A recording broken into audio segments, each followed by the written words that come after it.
You have to trust in something, your gut, destiny, life, karma, whatever, because believing that the dots will connect down the road will give you the confidence to follow your heart, even when it leads you off the well-worn path, and that will make all the difference. Don't go around telling people what your story is. Everybody has a story. 80% don't care and 20% glad it's you. It doesn't matter about what happens to you. What matters is, what are you going to do about it? Easy choices, hard life. Hard choices, easy life. The hard choices, what we most fear doing, asking, saying, these are very often exactly what we most need to do. Are you interested in achieving these goals, or are you committed? It's not going to be easy. When you want to change, it's not easy. If it were in fact easy, everybody would do it. But if you're serious, you'll go all out. I suggest to you that if you are facing a challenge, don't stop. Stay busy. Work your plan. Continue to do those things that you know that work for you after you have evaluated yourself in the situation. Continue to move. Stay busy, stay busy, stay busy. You will have good days and you'll have bad days, but you will always learn something more or something new, and you will learn more overall on bad days than good days.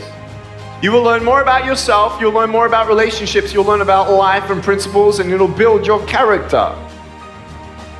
You don't have to force yourself or motivate yourself to think negatively, to be depressed, to beat yourself up over the head. Your mind is on automatic. It will do that by itself. But if you want to begin to move into your own personal greatness, if you want to begin to really enjoy a happy, successful, healthy life, you've got to be willing to go against the tide. You've got to be willing to harness your will and say, in spite of this, I'm in control here. I'm not going to let this get me down. I'm not going to let this destroy me. If you wake up in the morning and you start having negative thoughts, man, this ain't my day. I woke up on the wrong side of the bed. I'm tripping. I just don't feel myself.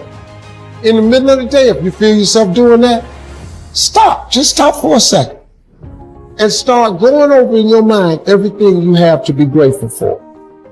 Not everything you want, everything you already have, because what you have is substantial.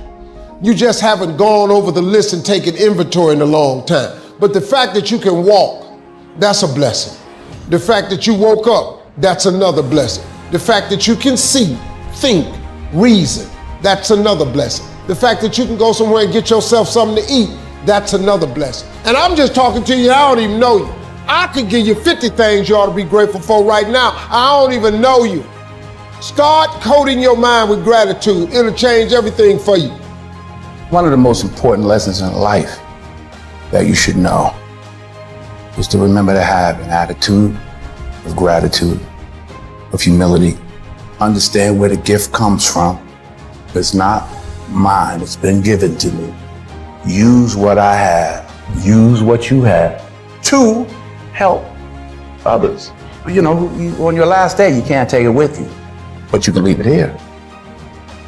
One of the things limiting you from your income, your impact, a world-class life. You care too much about what people think about you. It is a neurobiological wiring.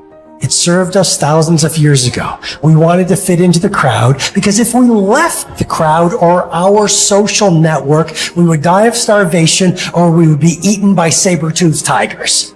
Now we're in the modern age and we are frightened. We are terrified. Our amygdala goes crazy. Cortisol, the fear hormone, starts to pulse through our system if we leave the crowd. Everyone has an opinion.